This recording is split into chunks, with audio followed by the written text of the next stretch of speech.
കുറച്ചൊന്ന് കുറുകി വന്നപ്പോൾ പിന്നെ ഞാനിതാ 2-3 ഏലക്കായ എടുത്തായിട്ട് കുത്തി പൊടിച്ചായിട്ട് കൈക്ക് ഇട്ടെടുത്തിട്ടോ. പിന്നെ നല്ലോണം ഇളക്കി കൊടുക്കുക തന്നെ കേട്ടോ. ഇളക്കൽ തന്നെ കേട്ടോ ഇതിൻ്റെ മെയിൻ പരിപാടി. ഇല്ലെങ്കിൽ പിന്നെ ചട്ടിൻ്റെ മൂട്ടയിൽ പിടിച്ചാൽ നമുക്ക് തിന്നാൻ കജൂല കേട്ടോ.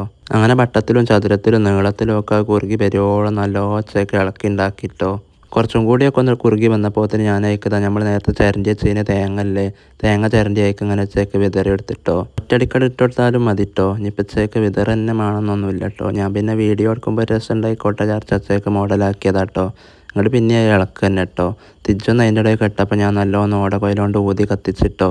അങ്ങനെ നമ്മൾ ഇളക്കി ഉപ്പാട് ഇളകിട്ടോ. എത്തായാലും ഇപ്പം നമുക്ക് തിന്നാൽ പോരെ. അങ്ങനെ ഇളകി നല്ലോ കുറുകി വന്നിട്ടോ.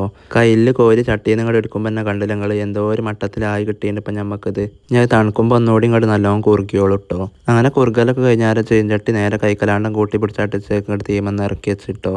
നമുക്ക് ചീഞ്ചട്ടിയിൽ നിന്ന് ഒരു പാത്രത്തേക്ക് മാറ്റാൻ കേട്ടോ. ചീഞ്ചട്ടി നല്ല ചൂടുള്ളതുകൊണ്ട് അതിൽ തന്നെ ഇട്ടാട്ട് ഇങ്ങനെ മേപ്പെട്ട് വെക്കുന്നുണ്ടെങ്കിൽ അതിൻ്റെ മൂട്ടയെ പിടിച്ചിട്ടോ. പിന്നെ ഞാനൊരു തട്ടാത്രം അങ്ങോട്ട് എടുത്താട്ട് നല്ലോണം വെളിച്ചെണ്ണ ഒക്കെ പരട്ടി എടുത്തിട്ട് അതിൽ പിന്നെ ഞാനിതാ മെല്ലെ ഒരു കയ്യിലോണ്ട് ഇങ്ങനെ കോരിയാട്ട് നമ്മളെ ബുൾബുൾ മിഠായി ആയിക്ക് ഇങ്ങനെ പാർന്നെടുത്തിട്ടോ. തട്ടാത്രത്തിൽ ആദ്യം തന്നെ കുറച്ച് വെളിച്ചെണ്ണ നെയ്യോ ഒക്കെ പരട്ടി എടുത്ത് ദഹിച്ചേക്ക് ഇങ്ങനെ അതിൽ ഒട്ടി പിടിച്ചാതൊക്കാൻ വേണ്ടിയാട്ടോ. പാത്രത്തിൽ നിന്ന് ബാങ്ക് കിട്ടും ചെച്ചിട്ടോ. കുറച്ച് വെളിച്ചെണ്ണ പരട്ടി എടുത്താൽ ഇല്ലേ പിന്നെ നമ്മളതിമേ കുറേ നേരം കളിച്ചു ഉത്തർക്കേണ്ടി വരും കേട്ടോ. അങ്ങനെ ആ ചീഞ്ചട്ടിയുള്ള മുഴുവൻ ഞാൻ ഉച്ചയ്ക്ക് പഠിച്ചു ഊറ്റിയായിട്ട് ഒരു പാത്രത്തേക്ക് ആക്കിയിട്ടോ. ഞാൻ ഒന്ന് കുറച്ച് നേരം തണുക്കാൻ വേണ്ടിയിട്ട് വെക്കണം കേട്ടോ. അവിടെ എവിടെയെങ്കിലും വേഗം തണുത്ത് കിട്ടാൻ വേണ്ടിയിട്ട് ഞാനിത് ഒരു വലിയ തട്ടാത്രത്തിൽ കുറച്ച് പച്ചവെള്ളം എടുത്തായിട്ട് ഉച്ചയ്ക്ക് ചെറിയ തട്ടാത്രം അതിൽ ഇറക്കി വെച്ചെടുത്തിട്ടോ.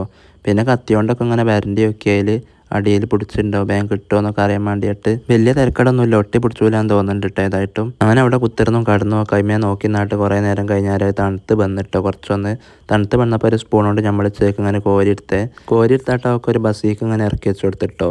കജ്ജിമലൊക്കെ നല്ലോണം ഒട്ടി പിടിച്ചിട്ടുണ്ട് കേട്ടോ. പിന്നെ നമ്മളെ കജ്ജിമലൊക്കെ നല്ലോണം വെളിച്ചെണ്ണ തേച്ച് പിടിപ്പിച്ചായിട്ട് ഇതാച്ചേക്ക് ഇങ്ങനെ ഓരോ ഉണ്ടെടുത്തായിട്ട് ഇങ്ങനെ ഉരുട്ടിയെടുത്തിട്ടോ.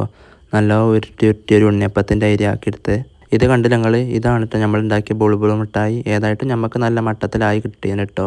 നല്ലോണം നീണ്ടി അതിന് വരുന്നുണ്ട് കേട്ടോ. കുറേയൊക്കെ ഞാൻ കജ്ജിലെടുത്തായിട്ട് നല്ലോണം നീട്ടി പരത്തിയൊക്കെ നോക്കിയിട്ടോ. പിന്നെ ഉരുട്ടിയൊക്കെ ഇട്ടോ. നല്ല രസമുണ്ട് കേട്ടോ. ഏതായിട്ട് വെച്ചേക്ക് ഇങ്ങനെ ഉരുട്ടാൻ വേണ്ടിയിട്ട് പത്തിരിക്കൊക്കെ നമ്മൾ മുട ഉണ്ടാക്കൂലേ അതേമാതിരി തന്നെ നല്ലോണം ഉരുട്ടിയായിട്ട് വെച്ചേക്ക് ഇങ്ങനെ മുട ഉണ്ടാക്കി വെച്ചെടുത്തിട്ടോ. അങ്ങനെ ഒടുവിനത്തെ ഉരുട്ടലും കഴിഞ്ഞിട്ടോ. ഇനി ഇതൊന്ന് കുറച്ചും കൂടി തണുത്ത് വരാണ്ടിട്ടോ. തണുത്ത് വന്നാൽ ഇത് നല്ലോണം ഒട്ടി പിടിച്ചിട്ടോ. ബുൾബുൾ മിഠായി ഇപ്പോൾ ഒരു 10 രൂപ ആയിട്ടോ. ഉരുട്ടി ഉണ്ടാക്കിയായിട്ട് ഏതായിട്ടും പല്ലുമല ഇട്ടുന്ന മിഠായിട്ടോ. ബുൾബുൾ മിഠായി അറിഞ്ഞ് ഞങ്ങൾക്ക് തിരിയിലേക്കാരം ചിലപ്പോൾ ഒന്നുകൂടി ഞാൻ പറഞ്ഞു തരാണ്. പിന്നെ കുറേ തണുക്കാനൊന്നും ഒഴിവില്ലാത്തതുകൊണ്ട് ഞാൻ ആദ്യം തന്നെ അതിന് ഒന്നെടുത്തായിട്ട് ചേക്ക് തിന്ന് നോക്കിട്ടോ. നല്ലോണം നീണ്ടലിഞ്ഞ് വരുന്നുണ്ട് കേട്ടോ. അതിപ്പോൾ ഒരു ഡബിൾക്കം തിന്നണ അരി ആയെന്ന് തോന്നുന്നുണ്ട് കേട്ടോ. ഏതായിട്ടും നല്ല രസമുണ്ട് കേട്ടോ. ഇനി തണുത്ത് വന്നാൽ ഒന്നുകൂടി രസം ഉണ്ടാകാൻ മതി കേട്ടോ. പിന്നെ അവിടെ ഫുള്ള് ഓരിയക്കലൊക്കെ ആയിട്ടോ. ഓരോരുത്തർ വന്നപ്പോൾ ഓരോരുത്തരെ കജ്ജയ്ക്കും കൊടുത്ത് എല്ലാവർക്കും നല്ല ഇഷ്ടമായിട്ടോ. നിങ്ങളും ഒന്ന് ഉണ്ടാക്കി നോക്കുക വേണ്ടി.